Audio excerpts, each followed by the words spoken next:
Next speaker, um, Guido Vildosa from IHS Markit. He's the Senior Manager of the Americas for Light Vehicle and Sales Forecasting. He's a frequent speaker here and always has a lot to tell us. Please join me in welcoming him.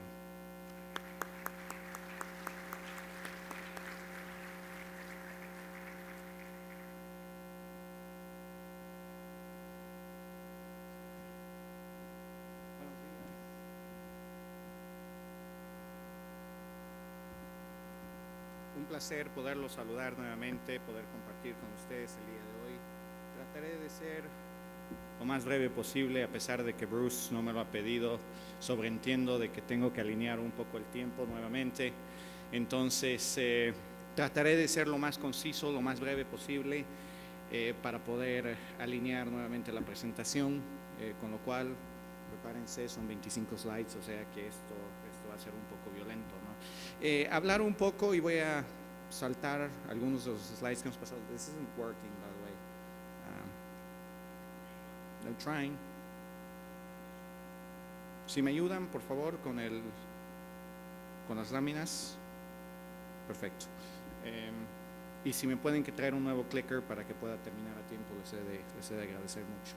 ¿Qué es IHS? Para aquellos de ustedes que no están familiarizados con nosotros, cubrimos muchas áreas, primordialmente energética, el sector de finanzas, el sector automotriz, el sector de tecnología, el sector de químicos y obviamente el sector de riesgo. Podrán ver ustedes en un contexto general, tenemos clientes Fortune 500, tenemos 10 de las OEMs más grandes que también son clientes nuestros, 85% de todos los Tier 1s también son clientes nuestros. Entonces, colaboramos de manera directa o indirecta con mucho del trabajo que ustedes realizan en el día a día. Próxima lámina, por favor.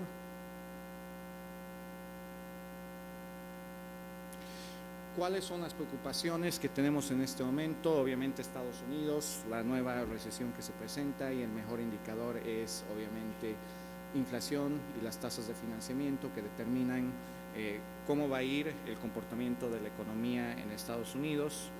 Hay mucha deuda y no es una situación que estamos viendo desaparecer a lo largo de este 2018, al contrario, se está agudizando y esta es deuda corporativa.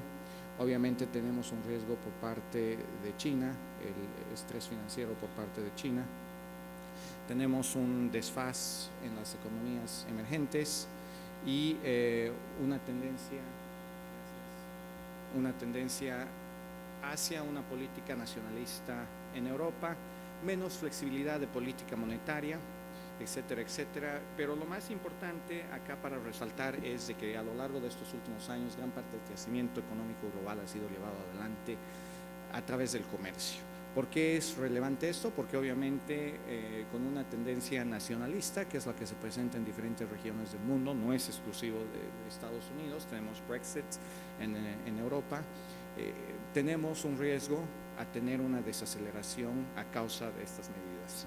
En un entorno mexicano es muy importante llevar en cuenta la preocupación que tenemos a través del nuevo acuerdo o el nuevo acuerdo que esperemos se vaya a firmar en algún momento, y aquellos países que van a ser polos de crecimiento importante en un aspecto económico. En ese entorno se habla mucho de tratar de diversificar los socios estratégicos de México, pero a nuestro criterio hay que tener cuidado en eso porque el crecimiento económico global se va a dar primordialmente en 3 países.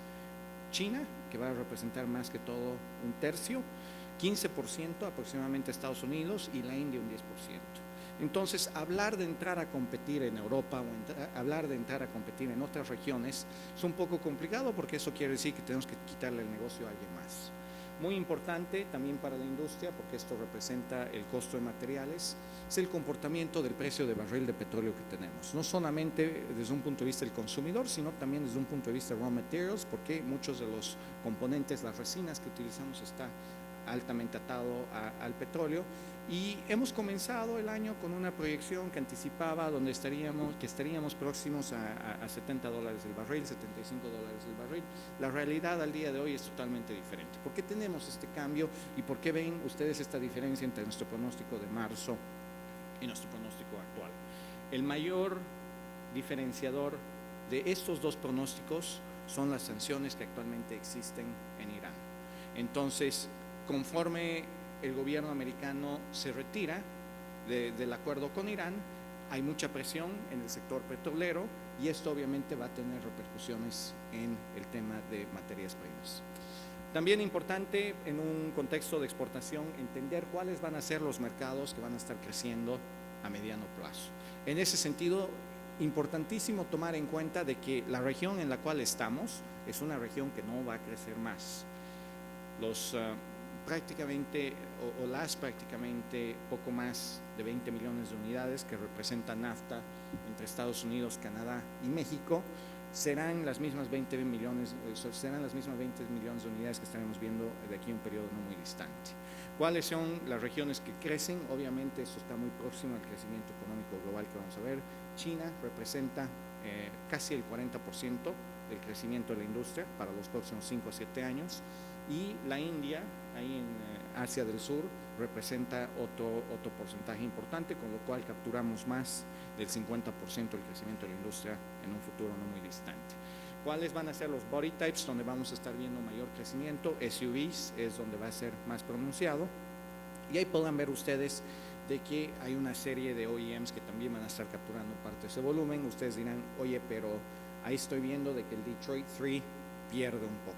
Y es lógico, el Detroit 3 tiene que perder algo de volumen porque obviamente el mercado en Estados Unidos está entrando en un proceso de aterrizaje.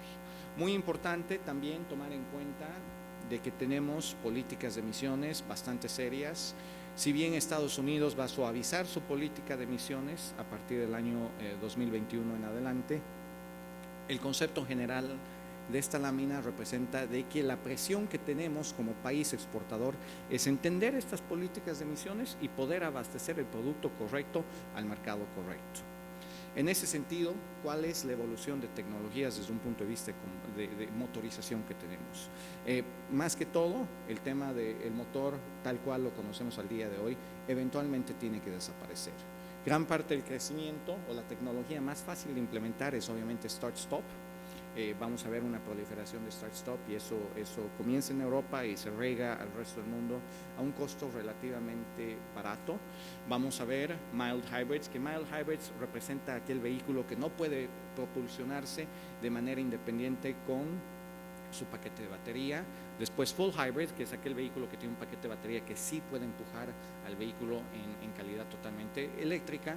Plug-in Hybrid, que también es una tecnología alternativa bastante saludable. Y finalmente un crecimiento muy pequeño en todo lo que se conoce como Battery Electric Vehicle, que son aquellos vehículos eléctricos. Ustedes dirán, ¿por qué no tienen una proyección de crecimiento más agresiva? Porque la política de emisiones global no habla de tratar de establecer un tema de vehículos eléctricos, sino habla de electrificación. En el contexto de electrificación, plug-in hybrid obviamente es un componente importante de ese elemento y el costo de la tecnología tal cual la conocemos en este momento, las baterías de litio, el costo de propulsión a $400 kilowatts, que es lo que le representa al día de hoy a Tesla o a Chevrolet, el Chevrolet Bolt, que tiene un costo de $180 kilowatt hora. Es un costo muy elevado y obviamente eso va a tener que tener algún ajuste a lo largo del tiempo y finalmente podemos ver de que podrá establecerse de manera un poco más tranquila el tema de vehículos eléctricos. Sin embargo, prácticamente el destino del motor a gasolina está escrito en la pared y podrán ver ustedes, estos son los programas nuevos que tenemos destinados a mediano plazo en cuanto a combustión interna se refiere y podrán ver de que el dinero que genera motorizaciones nuevas se está limitando conforme nos acercamos al 2025. ¿Qué quiere decir esto? Años más, años menos, en términos generales, la industria no va a invertir en desarrollo de motores nuevos prácticamente posterior al 2025 porque obviamente tiene que enfocarse en otras clases de motorizaciones. Diferentes panoramas, obviamente el tema de recesión en Estados Unidos es muy relevante y el tema de recesión puede desarrollarse a través de dos medidas. Uno, el comercial, en este momento tenemos una sola sanción que es el tema de, por lo menos para automotriz tenemos una sola sanción que es el 301, es una sanción contra China, pero tenemos un riesgo de exposición contra el 232 a mediano ¿Cuáles son los elementos sancionados a través de 301? No es solamente automotriz, tenemos una canasta bastante grande que se implementa contra la China, y acá en el contexto automotriz sancionar un 232 puede tener un peso bastante grande en ciertas partes del mundo, como ser obviamente Alemania, como ser Japón, como ser China, de donde obviamente hay una proveeduría bastante importante a todo lo que se refiere a manufactura NAFTA. En ese sentido, si implementáramos 232, y ustedes dirán, pero ¿cuándo y cómo se implementa 232? Hay que separar 232 en lo que es Steel and Aluminum, que es acero y aluminio. Steel and Aluminum está vigente desde febrero de este año, cuando se hizo el anuncio, se implementa en mayo, y después se hizo el anuncio de 232 para el sector automotriz a lo largo del mes de mayo, con lo cual la administración tiene hasta mayo del 2019 si es que desea implementar esta medida. ¿Cuál sería el costo? Obviamente, y si hubiera ahí un desfaz, a pesar de que se ha firmado un acuerdo para poder llegar a todo lo que es USMCA, nosotros no estamos necesariamente convencidos de que la región de NAFTA se liberaría de cuotas en ese sentido.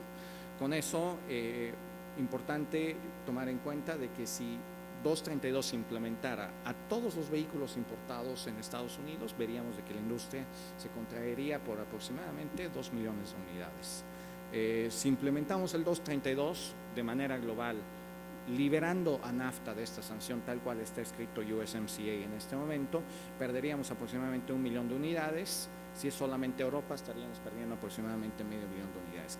¿Cuál es el país más expuesto ante esta situación? Obviamente Japón. Japón es donde veríamos el mayor golpe. En términos generales, no voy a repetir mucho esto. Acá han realizado un buen trabajo en el panel anterior. Lo único importante acá es entender de que tenemos cuotas a materias primas, siempre y cuando no lleguemos a aquel contenido regional en cuanto a materias primas se refiere. ¿Cómo va Estados Unidos? Un año muy saludable, obviamente favoreciendo al tema de light truck, y esto representa una pesadez para el mercado mexicano porque light trucks acaba de llegar al 70% light truck mix en Estados Unidos. Estaremos yendo aproximadamente 75 a 80% light truck mix, esa es la previsión que tenemos como empresa, y eso obviamente es disruptivo para México porque México tiene una distribución de aproximadamente 50-50 cuando uno se refiere a manufactura dentro de México. ¿Dónde estaremos viendo gran parte del crecimiento? Obviamente SUVs estaremos aumentando, SUVs o crossovers estaremos aumentando 1 millón de unidades a lo largo de los próximos años, y eso será favorecido o ratificado a través de aquella política de emisión que aún tiene que ser anunciada. Sabemos de que se va a congelar CAFE legislation al requisito del 2020, pero todavía no sabemos cuál va a ser el split. Tal cual está escrita la ley en este momento, la ley dice la norma sale con 50% para light truck y 50% para passenger car, pero tenemos entendido de que tan pronto se llegue a un acuerdo con California, la norma diría de 75%, 80% light truck y 20-25% passenger car, que obviamente con requisitos inferiores basado al tamaño del vehículo es mucho más fácil llegar a ese objetivo de emisiones. Poder depender del mercado doméstico es tomar un salto un poco arriesgado en este momento. El mercado doméstico está impactado por diferentes elementos, el tema de cambio de moneda, tenemos financiamiento que es mucho más caro y la incertidumbre política que viene hacia el 2019, con lo cual si agarramos todo ese contexto, Estados Unidos, México, Canadá en términos de demanda, vamos a cerrar otro año relativamente flaco, 17,1, 17,2 millones de unidades producidas, y vamos a estar más o menos caminando sobre esa línea a lo largo de los próximos años. No vemos un incremento en lo que se refiere a manufactura hasta el 2021, donde tenemos 2 plantas que obviamente entran en operación, una de ellas que es la planta Toyota Mazda en Estados Unidos, y la otra que es justamente la planta de Toyota para Tacoma acá en Guanajuato, que eso va a permitir que incrementemos un poco el volumen a mediano plazo. Con lo cual, hablar de crecimiento es muy difícil. El Detroit 3 continúa perdiendo el volumen productivo porque obviamente ya no van a producir carros pasajeros dentro de la región, y gran parte del crecimiento se va a dar a través de los nuevos players que tenemos dentro de la región. En ese contexto, ¿dónde queda México parado? Justamente si agarramos ese conglomerado donde se produce mucho carro pasajero en México, estaba totalmente alineado con un CAFE legislation de 55 millas por galón para el 2025, pero obviamente eso ya no está en vigencia. Veremos de que producción en México va a quedar estancada a los niveles actuales a lo largo de los próximos años. Entonces, esto es muy importante para ustedes, es necesario tomar la cautela necesaria en ese sentido, porque hará unos 3 o 4 años atrás, gran parte de la expectativa es de que producción en México iba a llegar a aproximadamente 5 millones de unidades. A todo eso tenemos un segundo elemento que pesa mucho sobre el tema productivo acá en México, que es el costo de la mano de obra. Y claro ejemplo es el estado de Guanajuato, donde previo al anuncio de las inversiones, el año 2007, incluso el 2012, poco después de que se hizo el anuncio de las inversiones que estaban llegando por parte de Honda y Mazda, teníamos aproximadamente 20,000 empleados contratados por la industria automotriz dentro de la región, que era primordialmente aquella producción que estaba atada a Silao. Posterior a eso, al mes de julio, si no estoy mal, de este año, tenemos aproximadamente 72,000 empleados contratados por la industria automotriz en el estado de Guanajuato. Esta no es una situación que es única para Guanajuato, lo estamos viendo en Coahuila, lo hemos visto acá en Nuevo León con pesquería y obviamente con Puebla y la producción de Audi que se lleva adelante por allá. ¿Qué está representando esto para ustedes? En aquellos años posterior al anuncio de la planta y al año o dos después de que la planta entre en producción, estamos viendo incrementos inflacionarios de aproximadamente 10 a 15% en materia salarial en los estados donde se anuncia una planta. Entonces esto es importante que lo lleven en cuenta, si están todavía en Guanajuato, si están todavía en San Luis Potosí, hay una presión inflacionaria bastante fuerte en el tema laboral. ¿Cuál es la diferencia entre años tradicionales y este nuevo ciclo, este nuevo boom que tiene México a causa de todas las plantas que llegaron acá? En año tradicional no veíamos un incremento inflacionario superior al 5% en tema salarial. Entonces, ese es un peso que cae sobre ustedes. Con eso, muchas gracias. Creo que he logrado alinear bastante acá el horario y que tengan una excelente tarde.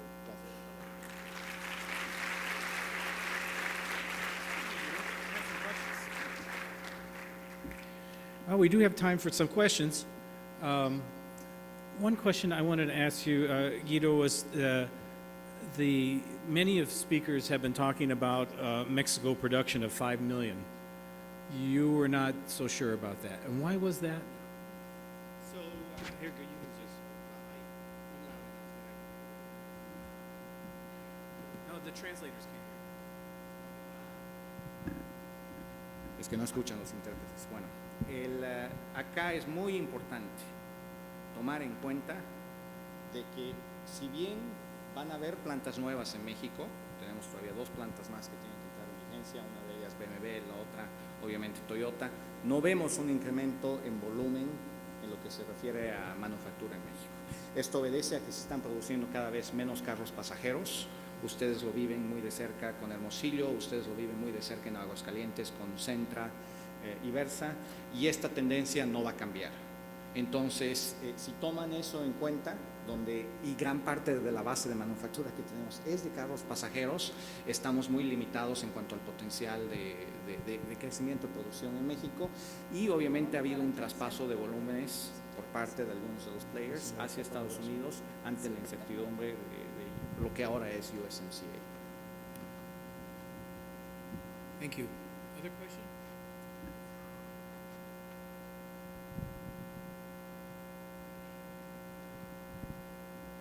You know, what's your general feeling about the new NAFTA negotiations?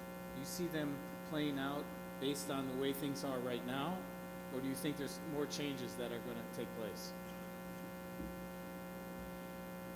Esa es una excelente pregunta. ¿Qué pasa con el nuevo acuerdo con USMCA? Acá esto obviamente no se lo puede ver en un contexto a nivel México o en un contexto regional. De que las oportunidades están dadas, pero obviamente esto depende de quién llegue a cubrir y creo que los panelistas anteriores, sobre todo Continental, hizo alusión al tema de componentes eléctricos, que es una gran deficiencia que tenemos dentro de la región. Aquel que llegue primero a producir aquellos componentes es el que más se va a beneficiar. Sin embargo, en términos generales, en algunos casos y para algunos players, sobre todo en aquellas plantas nuevas que se han establecido en México, es mucho más fácil pagar el arancel de 2,5% antes que tener que realizar aquellas inversiones. La capacidad productiva es tan pequeña de alguna de estas plantas, 250,000 unidades, 300,000 unidades, que no justifica el poder saltar a la tasa más alta sobre la cual estamos hablando. Entonces, eso también pesa sobre nuestro pronóstico en Estados Unidos, demanda automotriz en Estados Unidos. Asumimos de que ha de haber un incremento entre 0,5 a 1% a causa del acuerdo y que eso va a disminuir cierto volumen de ventas en demanda de Estados Unidos y tiene secuelas obviamente en el tema de manufactura. Thank you. Other questions? I can go on all day asking questions. You guys can ask questions. Okay, you're off the hook. Thank you, Vito.